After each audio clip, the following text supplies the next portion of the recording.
बहुत ही दिनों बाद मैं आज इस सीरीज को फिर से एक्सप्लेन करने जा रहा हूँ। थैंक्स दोस्तों, मुझे इतना ज्यादा सपोर्ट करने के लिए आप लोगों का बहुत बहुत शुक्रिया। तो दोस्तों, हमारे इस एपिसोड की शुरुआत होता है और हम देखते हैं किंग यू के पास वीआईपी ब्लैक गोल्ड कार्ड देख के तो दोनों के दोनों कमीने क्लास 1 बाउ टावर के वो गार्ड बहुत ही बोले तो बहुत ही ज्यादा हैरान हो चुका था। तो वो गार्ड देर न करते हुए सीधा किंग यू के सामने घुटनों पे आके कहता है, यंग लॉर्ड प्लीज मुझे मेरे गलती के लिए माफ कर देना। उस गार्ड को किंग यू के सामने घुटनों पे आके देख के वो कमीनी किन किन कहती है, तो क्या सच में किंग यू 1 बाउ टावर के रेस्पेक्टेड वीआईपी मेंबर है? तो वो कमीना लड़का चिन आउटियन उस गार्ड को कहता है, हे ब्रदर शायद से तुम्हें कोई गलती हुई है। ये लड़का किंग यू तो हमारे सेक्ट के सबसे ज्यादा गरीब इंसान है, तो फिर वो कैसे 1 बाउ टावर के रेस्पेक्टेड वीआईपी मेंबर हो सकता है? ये तो दरअसल इम्पॉसिबल है ना। तो वो गार्ड खड़े होते हुए कहता है, ये ब्लैक गोल्ड कार्ड सिर्फ 1 बाउ टावर के वीआईपी मेंबरों को ही दिया जाता है। वैसे भी अगर ये वीआईपी कार्ड फेक निकलता है तो टावर ओनर खुद उस बंदे को अपने हाथों से जान से मार डालती है। तो चलिए यंग लॉर्ड, मैं आपको आपके कमरे में छोड़ के आता हूँ और तुम दोनों इस बारे में ज्यादा मत सोचो। अगर कुछ होता तो वो पहले ही हो जाता। तो किंग यू को ऊपर जाते हुए देख के वो कमीना चेन हकलाते हुए कहता है, नहीं नहीं, ये तो दरअसल इम्पॉसिबल है। तो मिस किनकिन कहती है, अरे ब्रदर चेन, आप तो बेकार में ही इतना परेशान हो रहे हो। सभी लोग जानते हैं कि किंग यू कितना ज्यादा गरीब और यूजलेस पर्सन है। मुझे तो लगता है वो किसी ट्रिक का यूज कर रहा है। तो ये बातें सोचते हुए वो चेन कहता है, हाँ सिस्टर, शायद से तुमने ये सही कहा है। वो जरूर से कोई ना कोई ट्रिक कर रहा है और अगर इसके बारे में 1 बाउ टावर के ओनर को पता चलता है वो तो उसे जान से ही मार डालेंगे। उस हिसाब से तो आज उस किंग यू के आखिरी दिन है। तो उसके ये बातें सुन के किन किन मन ही मन सोचती है, king you king you king you, क्या तुम सच में 1 बाउ टावर के कोई रेस्पेक्टेड वीआईपी गेस्ट हो? अगर ऐसा है तो फिर तुम मेरे लिए बहुत ही कम के हो, और अगर ऐसा नहीं है तो फिर तुम्हारे लिए यही अच्छा होगा कि तुम मर जाओ। ना रहेगा बांस ना बजेगा बांसुरी। तो उन दोनों को मनी मन हंसते हुए देख के ऊपर जाते हुए किंग यू उन दोनों को जस्ट इग्नोर कर देता है। तो तभी किंग यू उस गार्ड को कहने लगता है, बाहर जो वो लड़का है वो तो चेन फैमिली से है ना। लगता है आप लोगों के 1 बाउ पैलेस के साथ चेन फैमिली का रिलेशनशिप कुछ ज्यादा ही गहरी है। तो इस पर वो गार्ड कहता है, नहीं नहीं, ऐसी कोई बात नहीं है, ये तो सिर्फ उसके चेन फैमिली के साथ हमारी कुछ बिजनेस डील हुआ था, इससे ज्यादा और कुछ नहीं। वैसे भी यहाँ पे ऐसी बहुत सारे बड़े बड़े फैमिली है जो कि हमारे 1 बाउ पैलेस के साथ रिलेशनशिप जोड़ने की दावा करता है, लेकिन हमारे 1 बाउ पैलेस तो कोई छोटा मोटा हस्ती नहीं है जो कि उन छोटे मोटे कीड़ों के ऊपर ध्यान दे। वैसे भी छोड़िए ना ये बातें, पहले आप ये बताइए कि आप क्या करना चाहते हो? तो किंग यू कहता है, 1 बाउ टावर के ओनर क्या अभी यहाँ पे है? अगर यहाँ पे मौजूद है तो मुझे उनसे मिलना है। तो वो गार्ड कहता है, ठीक है यंग मास्टर, आप आइए, आप मेरे साथ आइए। और एक कहते हुए वो गार्ड किंग यू को एक रूम के पास ले आता है, जो सामने दरवाजा पे नॉक करते हुए कहता है, मास्टर कोई आपसे मिलना चाहता है। तो भीतर से कोई एक लड़की कहती है, ठीक है उन्हें अंदर भेजो।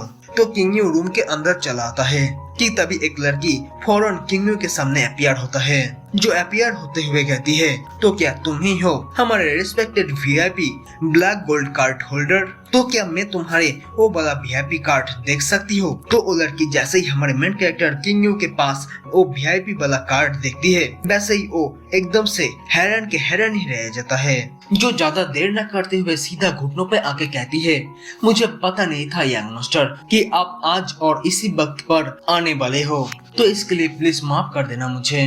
तो किंग यू कहता है, ठीक है कोई बात नहीं, अब तुम खड़े हो जाओ। तो वो लड़की खड़े होते हुए कहती है, लॉर्ड ने मुझे पहले से ही इसके बारे में इन्फॉर्म कर दिया था कि आप आने वाले हो, लेकिन उन्होंने मुझे आप कब और किस दिन आओगे इसके बारे में नहीं बताया था, जिस वजह से मुझसे आज भूल हो गया।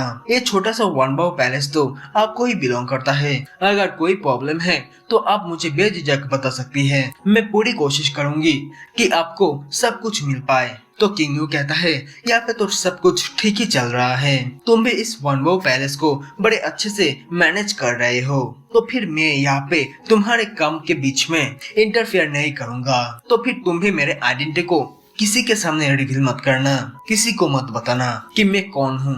तो वो भी कहती है ठीक है यंग मास्टर, मैं समझ गई। यहाँ पे आप नोबल स्टेटस के सिर्फ अकेले एक पर्सन हो, कोई ट्रैवल कस्ट ना हो पाए इसलिए आप अपना आइडेंटिटी रिवील नहीं करना चाहते हो। क्यों, मैंने सही कहा ना? तो वो भी कहता है हाँ। तो फिर से कहती है मैं जानती हूँ कि आप बहुत ही बिजी हो, हमारे वन बाउ पैलेस इतना वर्दी नहीं है कि यंग मास्टर आपके समय को बर्बाद कर पाए। तो इस पर किंग कहता है हाँ, मैं आशा करता हूँ कि आप सब कुछ समझे होंगे। तो किंग मन मन सोचता है वैसे भी सैंगवान सेक्ट इस कल्टीवेशन वर्ल्ड के सबसे ज्यादा पावरफुल सेक्ट में से एक है, और इसी बीच अगर मेरा आइडेंटिटी रिवील हो जाता है तो इससे मैं कोई बड़ी प्रॉब्लम में फंस सकता हूँ। तो वो दोनों आपस में ऐसे ही बातें कर ही रही होती है कि तभी बाहर से एक गार्ड कहता है पैलेस मास्टर, चेन फैमिली के चेन आउटियन आपसे मिलना चाहता है, जो यहाँ पे फैमिली बिजनेस के बारे में आपसे कुछ गुफ्तगू करने के लिए आया है। तो वो पैलेस मास्टर को सोचते हुए उस गार्ड को गुस्से में कहती है क्या तुम देख नहीं पा रहे हो, यहाँ पे मैं हमारे एक रेस्पेक्टेड गेस्ट के साथ बातें कर रहा हूँ, जाओ जाके उनको वेट करने के लिए कहो। तो वो गार्ड ठीक है बोल के वहाँ से चला जाता है। तो उसके वहाँ से जाने के बाद किंग कहता है मुझे लग रहा है कि चेन फैमिली के साथ तुम्हारा कुछ ज्यादा ही गहरी रिश्ता है। तो इस पर वो लड़की कहती है नहीं नहीं यंग मास्टर, ऐसी कोई बड़ी बात नहीं है, वो तो बस उसके फैमिली के साथ हमारे वन बाउ पैलेस के बीच में एक बिजनेस की डील हुआ था, इससे ज्यादा और कुछ नहीं। वैसे यंग मास्टर आप हमारे पैलेस में क्या करने के लिए आए हो? तो ये बातें सुनते ही किंग गुस्से में बस उसे एक नजर घूरता है, जो देखते ही उस लड़की के तो बोलती ही बंद हो जाती है, जो माफी मांगते हुए कहती है अरे नहीं सॉरी सॉरी यंग मास्टर, इसके लिए मुझे माफ कर देना। तो इस पर किंग कहती है ठीक है कोई बात नहीं, अब मेरे बात ध्यान से सुनो, चेन फैमिली के चेन आउटियन के साथ मेरा बहुत ही पुराना दुश्मनी चल रहा है, तो अब मैं चाहता हूँ कि तुम उसके चेन फैमिली के साथ सभी बिजनेस बंद कर दो, जिसे उसकी फैमिली बहुत ही बड़ी नुकसान का सामना करेगा, और तो और इसके सभी अंजाम उस आउटियन के ऊपर ही डाल दो। तो इस पर वो पैलेस मास्टर भी मान जाती है, जो किंग को ग्रीट करते हुए कहती है ठीक है यंग मास्टर, मैं समझ गई। तो इसके बाद सीन शिफ्ट होता है पैलेस के मेन हॉल में, जहाँ पे वो दोनों कमीने पैलेस मास्टर से मिलने के लिए वेट कर रही होती है कि तभी वहाँ पे पैलेस के मेन गार्ड के साथ साथ और भी दो गार्ड आ जाता है, जिन्हें देख के वो चेन आउटियन कहता है हे ब्रदर, क्या आप हम दोनों ऊपर जा सकते हैं पैलेस मास्टर से मिलने के लिए? तो उसके ऐसी एरोगेंस देख के वो मेन गार्ड साइड के दोनों गार्ड को कुछ इशारा करता है, जो इशारा समझने के साथ ही वो दोनों गार्ड फौरन दोनों कमीनों के साइड चला आता है, जो देख के तो उस चेन आउटियन को कुछ समझ में नहीं आता है कि यहाँ पे क्या चल रहा है। तो वो मेन गार्ड कहता है हमारे वन बाउ पैलेस के मास्टर ने तुम्हें कहने के लिए कहा है कि आज के बाद से हमारे वन बाउ पैलेस के साथ तुम्हारे चेन फैमिली के बीच जो भी बिजनेस डील हुआ था वो सभी के सभी बिजनेस अभी टर्मिनेट किया जा रहा है। मतलब आपसे आपके चेन फैमिली के साथ हमारे वन बाउ पैलेस कोई भी बिजनेस का डील नहीं करेगा, मतलब कोई भी बिजनेस नहीं करेगा। तो फिर अब तुम दोनों यहाँ से जा सकते हो। तो ये सभी बातें सुनते ही हम देखते हैं वो चेन आउटियन बहुत ही गुस्से में आके कहता है क्या कहा तुमने, ये तो दरअसल इम्पॉसिबल है, जल्द से मुझे अपने लैंडलॉर्ड यानी कि पैलेस मास्टर से मिलवाओ, मुझे उनसे जल्द से जल्द मिलना है, मैं उससे खुद पर्सनली मिलके इसके बारे में एक्सप्लेन चाहता हूँ कि क्यों वो ऐसा कर रहा है। तो इस पर वो मैन गार्ड कहता है तुम लोगों के इतनी औकात नहीं है कि हमारे वन बाउ पैलेस के मास्टर से एक्सप्लेन मांग सको, तुम लोगों के ऐसी ईगो और गुस्से के वजह से ही हमारे पैलेस मास्टर तुम्हारे चेन फैमिली के साथ कोई भी बिजनेस डील नहीं करना चाहती है, क्या कोई शक? तो इतने सारे बातें सुनने के बाद भी वो कमीना चेन आउटियन हार नहीं मानता, बल्कि वो तो उस गार्ड के ऊपर ही चिल्लाना स्टार्ट कर देता है, जो गुस्से में चिल्लाते हुए कहता है तुम लोगों की हिम्मत कैसे हो गई, छोटे मोटे गार्ड होकर भी मुझ जैसे यंग मास्टरों से इतना ज्यादा रूडली बात करने की। मैं चेन फैमिली के फ्यूचर में होने वाले फैक्ट्रिया छू, तुम लोग बिलीव करो या फिर ना करो, आज के इस चीज के लिए मैं तुम सबके सबको एक दिन जरूर से पनिश करूंगा। जो सुनते ही साइड से एक गार्ड लात मार के उसे नीचे गिरा देता है। तो मेन गार्ड उसके बातें सुन के उसके पास आते हुए कहता है क्या तू होगा चेन फैमिली का फ्यूचर वाला पैट्रियार्च? सच में ये तो दुनिया का सबसे बड़ा जोक है। ये बोलते हुए वो तीनों गार्ड जोर जोर से हंसना स्टार्ट कर देता है, और इसी के साथ ही हमारा एपिसोड यही पर खत्म होता है। तो दोस्तों मिलते हैं नेक्स्ट एपिसोड में, तब तक के लिए bye bye and take care guys.